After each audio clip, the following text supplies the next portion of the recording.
नमस्कार साथियों।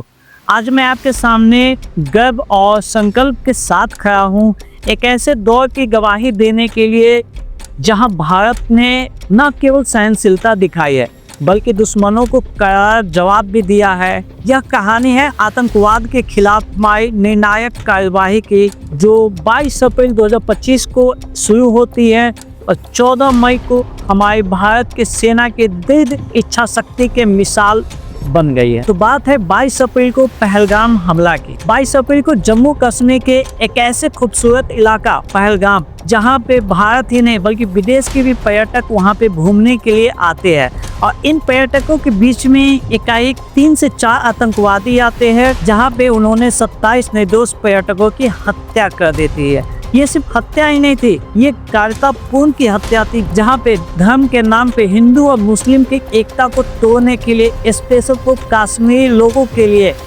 इन्होंने धर्म पूछ के ये हत्या वहाँ पे की थी। जब ये पहलगाम हमला होती है उसके बाद सिर्फ देश के नहीं बल्कि विदेश की राजनेताओं ने भी इस पे गहरी चिंता व्यक्त की थी, जिसमें अमेरिका के राष्ट्रपति डोनाल्ड ट्रंप ने इस हमला की भी कई निंदा उस दिन की थी। रूस के राष्ट्रपति पुतिन ने भी इसे निर्दोष नागरिकों के बर्बर हमला की तुलना की थी, और चीन ने इसे शांति का अपील कहा था, जबकि पाकिस्तान ने इसे घरेलू विद्रोह बताकर भारत के इस आरोपों को खारिज कर दिया था। लेकिन इन सभी को देखते हुए फाइनली भारत ने 23 से 30 अप्रैल के बीच में एक नया एक्शन लेता है। भारत और पाकिस्तान के बीच हुए सिंधु जल समझौता को निलंबित कर दिया गया था। इसके साथ ही उन्होंने भारत में रहने वाले जितने भी राजदूत थे उन्हें तुरंत इस देश को छोड़ के जाने का निर्देश भी पास कर दिया गया, और साथ ही भारत में जितने भी अभी तक पाकिस्तान, चाहे वो भारत की आज़ादी हुई है उसके बाद जितने भी पाकिस्तान यहाँ पे रहते थे, चाहे उसके वीजा है नहीं है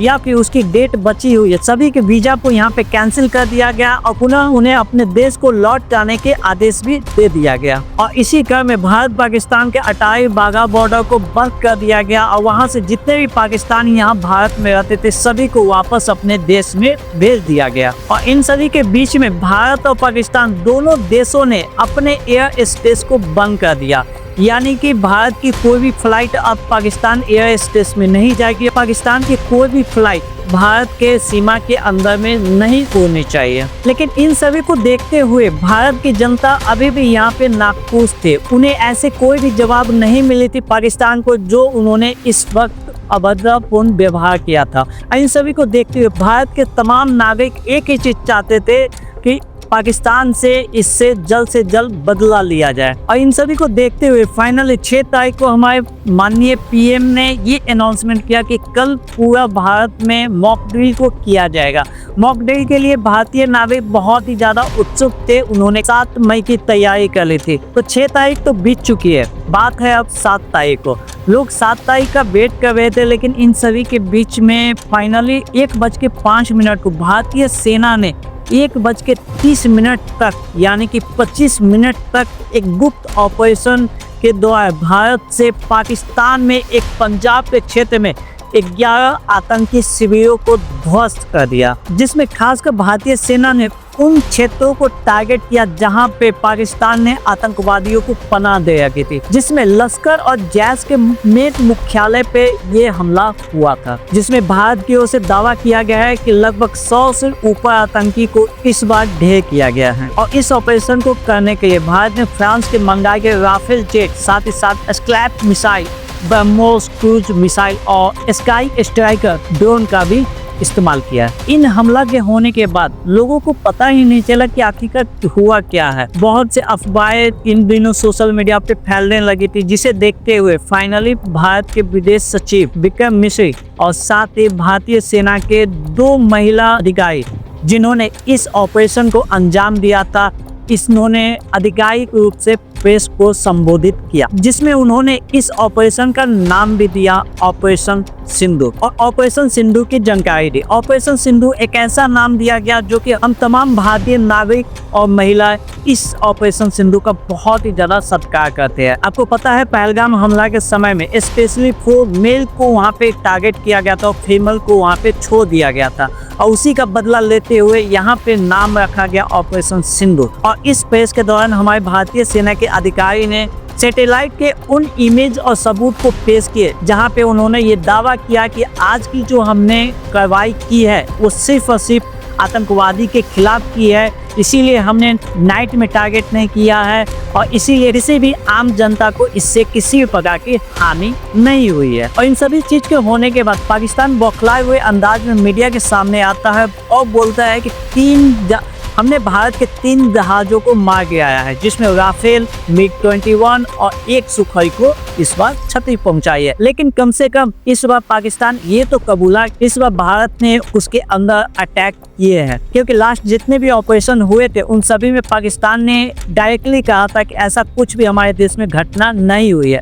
लेकिन इस बार पाकिस्तान ने ये चीज को मान लिया था। पाकिस्तान ये भी आरोप लगाते हुए दिखा कि उन्होंने भारत का ये जो हमला हुआ था वो पाकिस्तान के मस्जिदों के साथ साथ पाकिस्तान के मदरसा पे भी हुआ है, जिसमें कई लोगों की आम जनता की भी जाने गई है, जो कि ये सरासर झूठ थी। जिसे देखते हुए भारत ने अपने प्रेस वार्ता के दौरान ये साफ कर चुका था कि हमने सिर्फ केवल आतंकी शिविर को ही निशाना बनाया है, किसी भी पाकिस्तानी सेना या किसी भी नागरिकों को इसमें टारगेट नहीं किया गया है। और इसकी जवाबी कार्रवाई में फाइनली 10 मई को पाकिस्तान ने भी जवाबी कार्रवाई स्टार्ट की, जिसमें उन्होंने कश्मीर के पूंछ के इलाकों में गोले बरसाए, जिसमें लगभग 16 से 18 निर्दोष प्राणी जान गई। बदले में भारतीय सेना ने अपनी जवाबी कार्रवाई की, अच्छे से उन्हें सचेत भी किया। पाकिस्तान ने यहाँ पे तुर्की के मंगाए हुए कुछ ड्रोन को भी इस्तेमाल किया, लेकिन वहाँ पे उन्हें पता नहीं है कि रूस के दिए गए S-400 वहाँ पे स्थापित किए गए, जिसके माध्यम से उनके द्वारा जितने भी ड्रोन यहाँ पे भेजे गए थे सभी को